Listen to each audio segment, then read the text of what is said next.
Bom dia a todos, eu sou a Mariel, sou licenciada em Física aqui pelo campus KPG.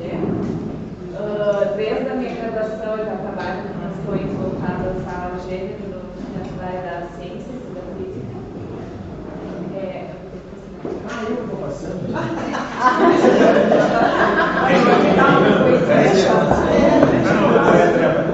Aquela cadeira ali muito baixa.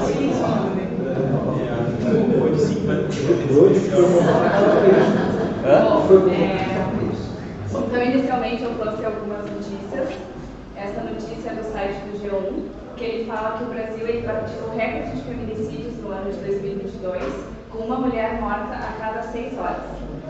E ele enfatiza que o número cresceu 5% no último ano e mais de 1.400 mortes foram motivadas pela questão de gênero.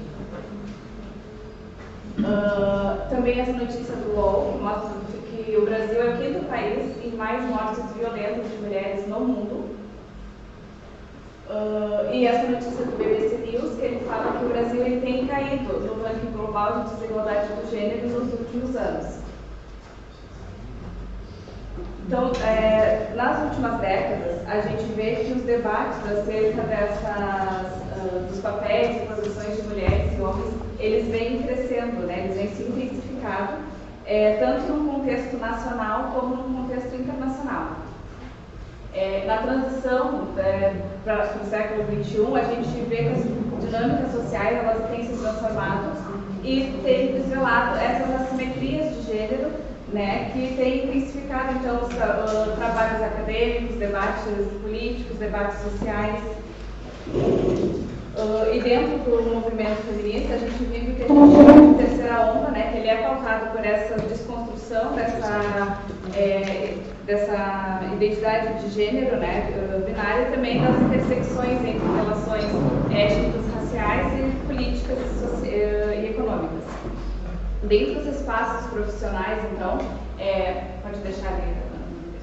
Dentro dos espaços profissionais, que historicamente eles vêm alimentando essas compreensões assimétricas de gênero, a gente então destaca as áreas científicas e tecnológicas.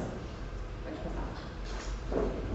Então, esse gráfico são de uma pesquisa da FAPESP, e aí ele mostra a proporção de mulheres para cada homem entre autores em atividade no período de 2014 a 2018 por área de conhecimento. Então ali a gente destaca, no primeiro quadro ele fala sobre as ciências exatas, né, e a gente destaca as ciências da computação, matemática, área de física e astronomia, engenharias e energia, que são áreas que são dominadas por homens, né, e a gente destaca também de um modo geral ali a gente vê que a gente tem mais homens em evidências, né? Na área das ciências da vida a gente vê que já tem um pouco mais de equilíbrio, na área das ciências da saúde também é um pouco equilibrado, na área da enfermagem, que é a área de cuidado, né? E aí a gente vê que a proporção de mulheres já aumenta bastante quando a gente tem essa questão da área do cuidado ser mais feminina.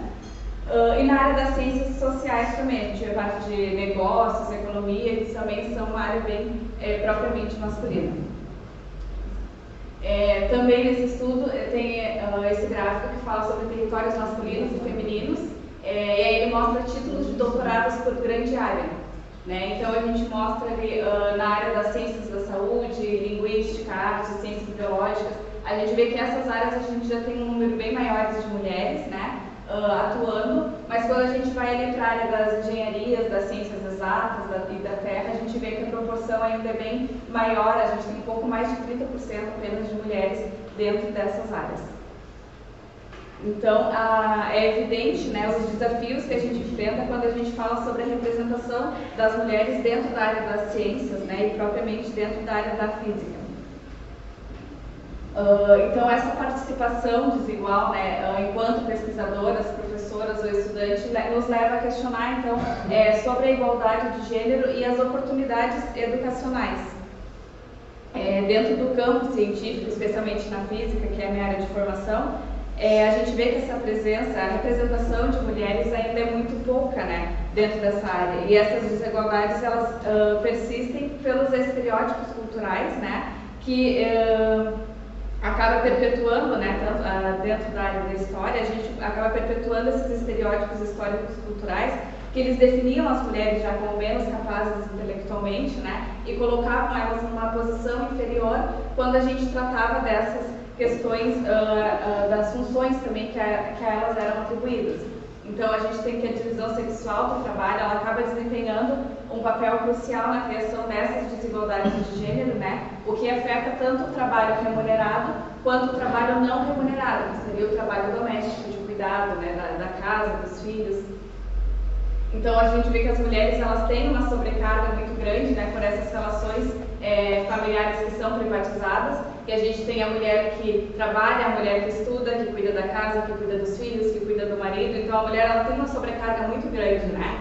E numa visão interseccional, quando a gente vai relacionar isso com questões raciais ou com questão da posição social, a gente vê que essas questões, essa sobrecarga acaba se acentuando muito, né? Quando a gente vai fazer essa intersecção.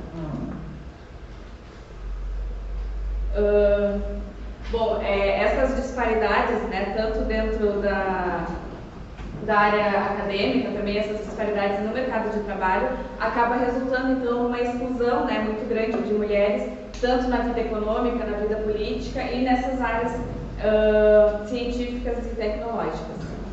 Então a gente destaca a importância, né, de ter articulações políticas que elas vão promover essa igualdade de gênero, né? E então a escola, enquanto uma agência emancipatória, ela precisa ser reconhecida como um espaço de transformação dessas concepções culturais. Então, apoiado nessa ideia, o nosso trabalho se materializa então a partir da perspectiva de gênero dentro do ensino de ciências e de física. O nosso programa de pesquisa, então, é discutir como a história dessas mulheres cientistas mobiliza o debate de gênero dentro do ensino de ciências. O objetivo do nosso trabalho, então, é incorporar o debate de gênero no ensino de ciências, né? Propostas didáticas que vão enfatizar a história de mulheres cientistas, né, como articuladoras do debate, e buscando alinhar o ensino de ciências a um compromisso social, ético e político dessa redução de desigualdades. Também desenvolver uma abordagem didática que vai utilizar as histórias dessas mulheres na ciência para fomentar discussões explícitas sobre gênero, promovendo igualdade, inclusão e educação, na educação e na formação de professores também, e trazer contribuições dessas pesquisadoras, discutir estereótipos e criar materiais didáticos inclusivos para debater formas de abordar essas questões no ensino e reconhecer a história de mulheres cientistas. Que a ideia é não só, a gente fala muito sobre a questão da gente ter que tratar essas questões já dentro do ensino, né? Mas a questão também é como a gente vai incluir, porque muitas vezes a gente sabe que é necessário, mas a gente não sabe como a gente faz essa inclusão dentro do ensino, né? Então a gente procura trazer propostas e também trazer essas formas de abordar essas questões. Então é essencial, né? Como eu falei, a escola ela tem um papel de transformação nessas questões, então é essencial que essas orientações curriculares elas sejam alinhadas também na formação de professores, né, de ciências e física, de modo a possibilitar a sua implementação natural e eficaz na educação. Então a gente quer criar um ambiente educacional em que a igualdade de gênero seja um pilar, onde a ciência seja acessível a todos, independente de gênero, origem étnica ou de classe social. A revisão de literatura foi feita através da plataforma do Google Acadêmico. Os descritores utilizados foi ensino de física e... está cortado ali, mas foi mulheres na ciência, ensino de física e gênero e formação de professores, no período de 2018 a 2023. E a gente teve 116 resultados para o primeiro descritor e 104 resultados para o segundo descritor. Então a gente aplicou critérios de inclusão e exclusão, aí a gente deixou apenas trabalhos que eram um foco na área das ciências e da física. Então, a partir dos critérios de exclusão, a gente selecionou 13 trabalhos para o primeiro descritor e 3 trabalhos apenas para o segundo descritor. Então, o trabalho vai ser proposto uma intervenção na disciplina de metodologia do ensino de ciências, né, que é ofertada para os cursos da licenciatura em Química, Física e Biologia do IFSU.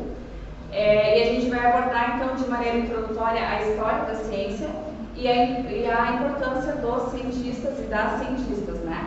E na sequência a gente então vai colocar a problematização, que vai se referir às histórias das mulheres cientistas por meio de debates sobre gênero.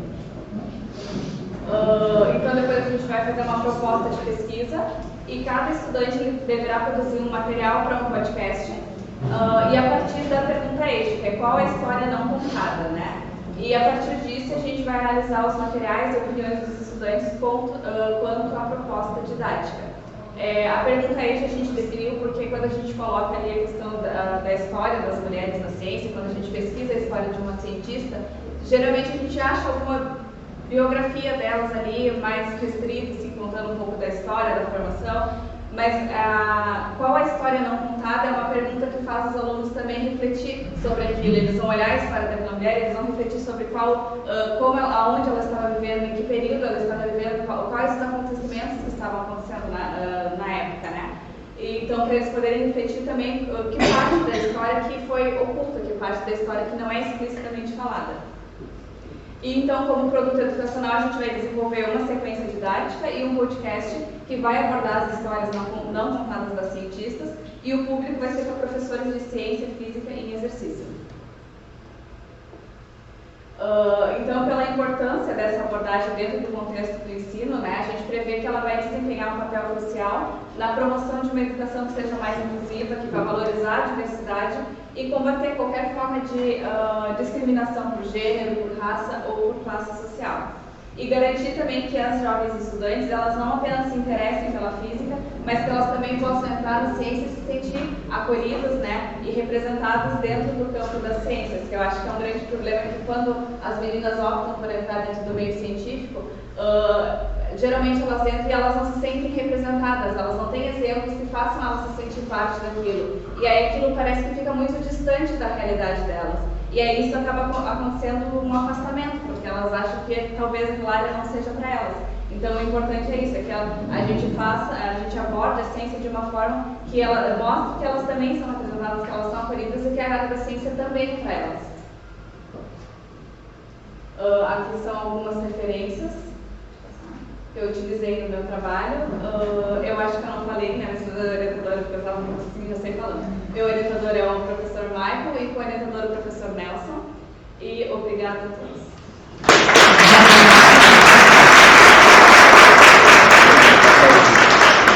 Não sei filmar.